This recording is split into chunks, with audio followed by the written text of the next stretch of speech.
G'day, Stu from UAVfutures here, and today we're checking out these bad boys right here. Now these are the FATSHARK Dominator Special Editions right here, and I'm super stoked to get my hands on these because they're sort of a really nice comparison between the, I guess, the medium range FATSHARKs and the much more expensive, the Dominator HDs or the V3s. So I've already done a bit of a review of the V3s and I'll leave a link to that somewhere up here. So I'm super pumped to finally get my hands on some of these special edition goggles. So what we're going to be doing, we're going to be sticking them on the bench and giving them a bit of a review. We're going to see what comes with them, all the little bits and pieces that you get, how they sit on your face, how I feel about them, some of the pros and the cons of the actual goggles, improvements and things that I like and things I think they could do a little bit better. And then we'll take it out and we'll have a look at some of its features and see just how the flying experience is with using some of these. Because I know goggles can be such a personal thing and lots of people have different preferences, so I'm going to give you, I guess, my opinions on how I think it feels when I'm flying around with these goggles. Anyway, enough rambling, let's stick them on the bench and get started. Alrighty, so here it is on the bench, and before we talk about exactly what was in it, we should probably mention it did come in this sort of little carry case, and you get one of these little glasser cleaner things as well, and you also do get some instructions, but they're probably some very lacking instructions right here, so we'll talk about those as well. But the exciting parts you actually get. So of course we get the special edition goggles themselves. You get a little receiver. You get some dipolar lenses, so that's great if you need some glasses. You get a little charging cable. You get your 1000 milliamp LiPo battery, and you also get a little Spironet antenna. Now I can't wait. So what I want to do right now is let's jump in and talk about the actual the goggle unit themselves. So we're going to jump right in and talk about that one now. Alrighty, so here's the unit itself, and probably the first thing you're going to notice is the color. So it does have an orange and black color scheme. Now, the first thing I sort of think is I feel like that's a little bit of a letdown to me. I really like the orange, but why on earth did they go back to black? Something I really loved about the traditional Dominator goggles was they were that's hard to say, was that they were white. So the whiter goggles really reflects the sun, but the black plastic that they've got here is really going to soak in the heat. So if you're flying in some really hot environments, you're probably going to notice your goggles heating up a little bit and being a little bit more uncomfortable on their face. But that being said, that's probably the only negative I have about the color scheme. Everything else, I do think they look pretty cool. Now, a bit of a look-see around the goggles. So what we have actually on this side, we have the head tracker. And to be honest, I'm not even going to talk about that very much because I've never actually used the head tracker. Right here, you've sort of got your menu little options. So some things for your DVR and where you're going to be getting your input and things like that from. And you've also got some volume buttons. Right here is your channel, which is where if you've got the receiver, which we'll talk about in a little bit as well. If you've got the receiver module just in, you can change the channels up and down through the channels. And then on this side, you've got a little four-way switch that lets you control your contrast and brightness and things like that for your actual screen inside your goggles. On the outside of the goggles, you're going to have two bays. So one bay is for the head tracker, so we can open that one up and see just here. Alrighty, so finally I got that open. That was very stiff actually. So what you've got in here, this is your little head tracker unit, but what most people who open this bay up, and if you're using this for FPV racing, what you're probably going to be doing is using this section in here to put your LaForge diversity module. So if you're going to be rocking LaForge, this is exactly where it's going to go. And right here, this is where you have a little input. So if you're going to be using an external ground station or something like that, you can actually plug your analog video input straight into here and display it on your goggles. Now, while I've got this open, what I do wish they'd do, I simply wish just take this head tracker out, because I've never seen anybody fly with one. I've seen tons of people with FATSHARK goggles, and I don't know anybody who uses the head tracker unit. So I think in my opinion, it's just costing a ton of people money, and you're just forcing us to buy something that we don't really want to use. So that's I really wish they'd take that out. I think that'd be a good little improvement, or just have it as an optional extra. So if you do want to buy the head tracker unit, then you can stick it in there. But as it is, I definitely think that's a bit wasted on most of our goggles. Moving towards the other side. Now, on this side of the goggle, you do have a little option, and I really like this. This is something they've sort of done in this current generation of goggles. You actually have a little fan button. So, and that is you've got a faceplate here as well. So with the faceplate and the fan, you no longer get foggy goggles, because that used to be a massive issue with things like the Attitude V2s. I know when I was flying around with those for the longest of times, my glass on the goggles used to fog up all the time, especially if it was cold. So that's a really nice, I guess, a constant addition that all the FATSHARK sort of have nowadays. You can just plug this little fan in, turn it on, and that's going to go for 10 minutes and totally defog all your glasses. Now when you get yours, this one actually I've already stuck on the phone because I wanted to put it on my face, but you are going to have to stick on this little bit of, I guess, sticky Velcro and then attach one of two different sort of pieces of, I guess, this face foam right here. Now, in my opinion, one is a little bit thicker than the other. You can see this second one here is a little bit thicker, and so I put the thinner one on pretty much so it fits my big head a little bit better. So that's why I've got that one on there. But I must say, when it is on your face, it is very, very comfortable and doesn't have any light leakage at all. So that's a great sign. And that's pretty much a standard with the FATSHARK goggles anyway. So they're a very, very comfortable goggle and also a very light goggle, which is great because you're going to be wearing them on your face all the time. Now, flipping them over to the business end, what you can see here, this is where your little DVR is going to go. So all you have to do is put a micro SD card in there. And that's a really good feature because I know this was a massive thing that a lot of people on the Attitude V3s wanted, and this is very closely related to the Attitude V3s, but a lot of people wanted DVR. So this is going to be a great little option for anybody who's trying to find some ways to record their flights, but they don't want to have to go out and buy a standalone DVR recorder. So that's a really, really good addition. And to be honest, I think all goggles should come with this. I don't think it would cost too much money, and it's an awesome little feature, especially if you can watch it back and you've lost your model but you do have the DVR. You can try and watch it back and see if you can get any reference points or see if you can track down your model. And then moving on to this bit of the business end, and this is what makes these special. These are the optics in here and the screen resolution. So this is rocking the 4:3 aspect ratio, which I would say is the most common aspect ratio out there and is probably what people prefer the most instead of the 16:9, because I know the 16:9 is what the V3s are, and the HD V2s actually use the 4:3 as well. So these have the same sort of field of view as the HD V2s, and they put out a massive, I guess, a massive picture in front of your eyes, and it is very, very immersive. Now the field of view in here, I think it's at 50 degrees, but I'm not 100% sure. Tried to do a bit of research, but I couldn't actually find it online where it stated it specifically. So what I'm going to say that they're 50. You get a 50-degree field of view in here, which is very, very large, but don't quote me on that, please.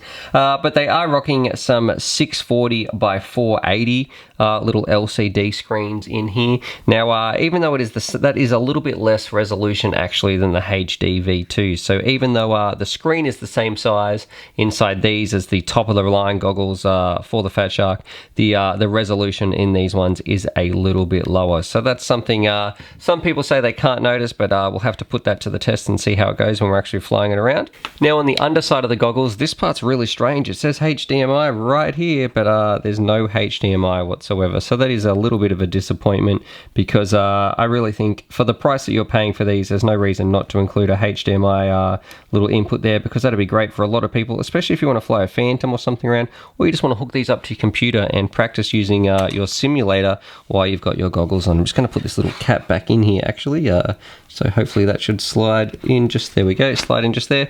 What we also have right here, you have a little spot for your headphone jack, so that's fantastic. Right here, this is a little button that turns your receiver on and off, and we'll talk about the receiver very shortly. And then at the front, you've got two little adjustment parts here, so you can slide your little screens back and forth to make sure that they fit your eyes very comfortably, not getting any cross-eyed or anything like that. And then this last little part underneath, that is just for your head tracking unit. But again, I don't know too much about the head tracking. Right, yeah, so that's a bit of an overview around the goggles. Let's have a look, I guess, at the receiver, the battery, and the antenna, because they're all three very important parts that come with this whole unit to make it one package. Alrighty, so let's start with my favorite part, and that is probably this antenna. So look, I've got no issues at all with FATSHARK antennas. They've been really solid in the past. I know a lot of people use them. Personally, I use the Onways, but I don't think there's any issue including these, because a lot of first-time pilots wanting to get into the hobby, you're going to have to get a decent antenna anyway, and this definitely isn't that bad. So that's one thing. One thing that I'm really happy that they have included. It looks like they've actually changed. It's been a little while since I bought a FATSHARK antenna, but it actually looks like they've made them a little bit longer, which, to be honest, is probably a good thing if you're using this one for your goggles, because it means you're going to have it's going to be a bit further away from your head, which is probably going to stop some of your FPV signals. So it's nice that they've included that little antenna. That's of course going to click on. This is going to screw on right here to your receiver. Now this is a little FATSHARK 40 channel receiver that comes in right here, and they're both SMA. So all the FATSHARK stuff is SMA, so we're going to screw that on right here. Oh, and it's worth noting this is right-hand polarized as well, but FATSHARK does sell options for left-hand polarized. So that's going to screw on right here, and this simply slides into your little module bay that you have right here. So this is on the actual goggles themselves. You have a little module bay that slides in, and you would be ready to roll, and you could change your channels by clicking up and down. But if you did want to open it up and get onto a different band, there are some little dip switches in here, so you'd have to take it out and go through those. Alrighty, so with this out, I actually do have a few gripes with this, because if you're sort of dropping the cash to buy some of these goggles, the first thing you're going to be doing, you're probably going to be rocking, like maybe you have a True D module, or you have a LaForge, or something that has like a bit of a diversity sort of system on here.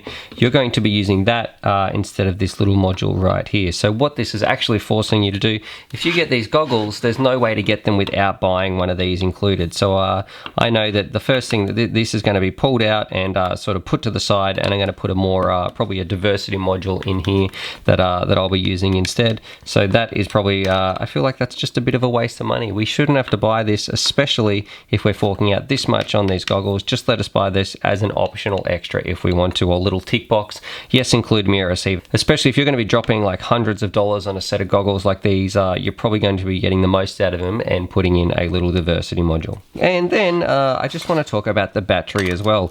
Now these FATSHARKs right here, I think their retail price in Australia is about $540 versus the V3s in Australia. Look, I know the HD V2s are much more expensive, but versus the Dominator V3s in Australia, I think they're about $550 or somewhere around there.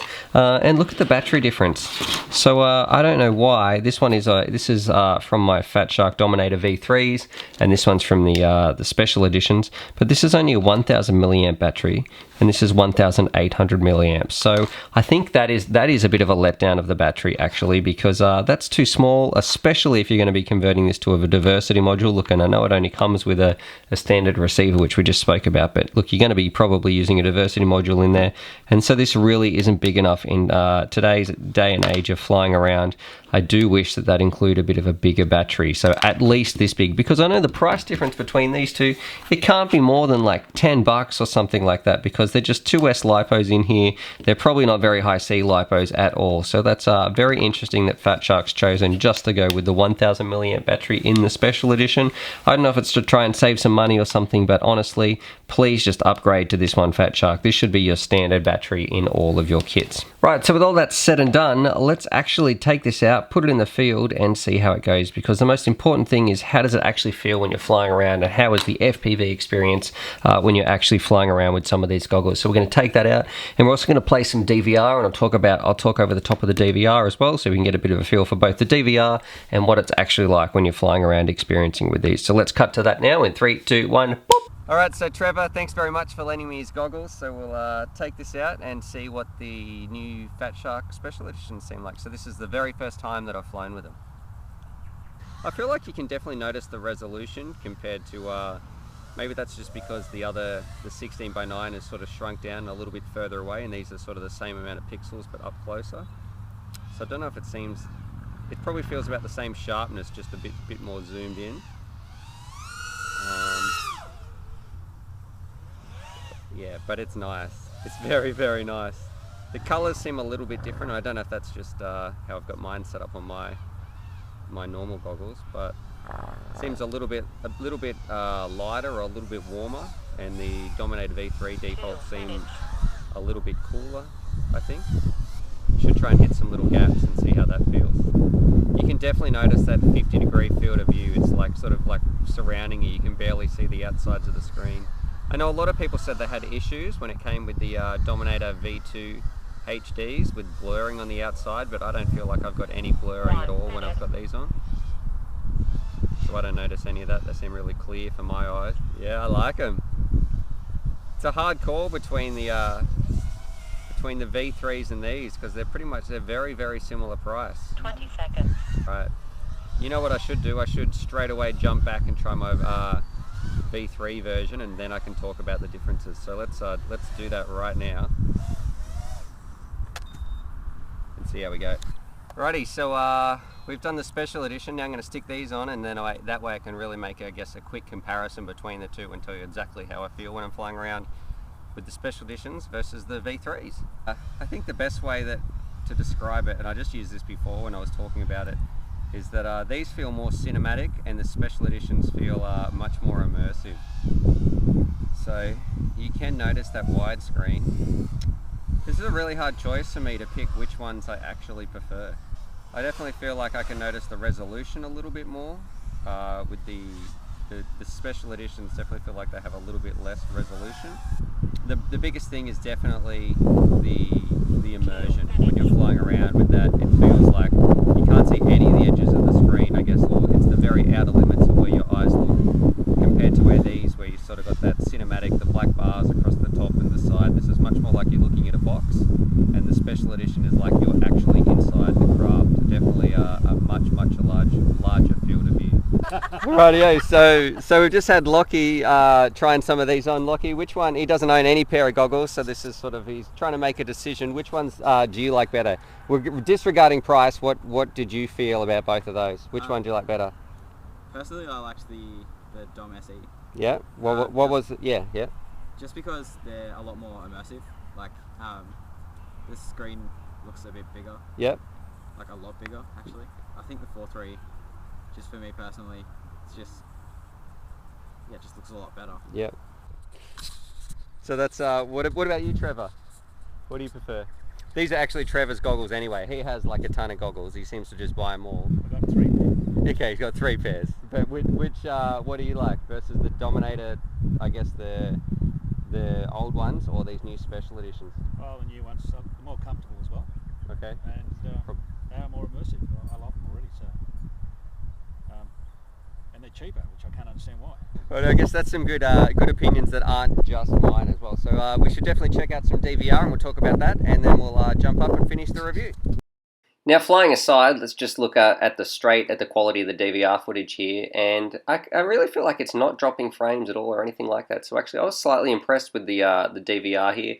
It felt fairly smooth and doesn't look too jittery, because I know in the past some of the Dominator V3 footage that I've seen from my goggles, it just doesn't seem as smooth as this one. So they've done a pretty good job there, I think, with the DVR. Definitely in these special editions, I'm very impressed. One thing that I found a little bit, I don't know why they can't fix this, but always whenever you watch some FATSHARK straight DVR, the colors always look so dull and boring and just so flat. So I really wish I wish they could do something with these FATSHARKs, with all of them actually, to make the colours come a little bit to life. But overall, I was pretty much generally impressed with these goggles. You do get some little artifacts there and some of the flickering which didn't quite come through in the actual FPV footage. But other than that, I was actually kind of impressed with this one. So I think it seems like a little bit of an upgrade as far as the DVR is concerned. So there it is, there's my review of the FATSHARK Dominator Special Edition goggles. So if you're new to FPV and you want a really immersive experience, you can't go wrong with picking up one of these bad boys. Some really cool things that I like about these goggles. So I really love the wide field of view that you've got when you've got it flying around. I love how they've actually decided to include some DVR in this cheaper range of goggles. But there are some things that I do think, for the money that you're actually paying for these, they pretty much should be standard or an upgrade, or should be a little bit cheaper. And so those things are, I'm happy with the antenna that gets sent with these, but I wish they weren't sent with a receiver module, because nowadays, if you're going to be spending this much money on a pair of goggles, you're probably going to be sticking in a LaForge or a True D receiver or some of those sort of diversity modules in there anyway. So that sort of that receiver is going to become a little bit useless. And the other thing, things like the little battery. Like, I know that the Dominator V3s, they come with a 1,800 milliamp battery. So why are you only getting a 1,000 in this one? Surely these batteries, that price can't be too much difference, because it's just the LiPo in here. So if you're paying a bit of a premium for the FATSHARK name, and this is, you know, a decent chunk of money, I definitely think you should be getting all the upgrades that come along with that, or it should be a little bit cheaper. Anyway, with all that said and done, at the end of the day, you're still going to be having a blast when you're flying around with these things, and there's definitely some massive upgrade potential if you do put your own module in and make your own battery and those sorts of things. But I'm going to leave you with the rest of this DVR footage of this thing flying around, but subscribe for more FPV related content, and as always, happy flying! And a massive shout out to Trev too. I know I said it before, but without him, you know, thanks so much for letting me borrow those goggles, mate, because really, really appreciated it. And hopefully this is going to help a lot of people out there anyway who are sort of wondering what sort of goggle is going to be right for them. This can help them make a bit of a better decision. So hopefully you guys liked this review anyway, or found it useful. I definitely do want to review some other goggles in the future, and I know that there are some more that are coming out as well. And drop a comment down below if you've got any questions or anything anything that you want to know, because I definitely do my best to get back to all the people who take the time to put a comment in. I definitely try to do my best to answer any questions, or if there's something new pops up, I definitely will chime in and let you guys know. Anyway, happy flying.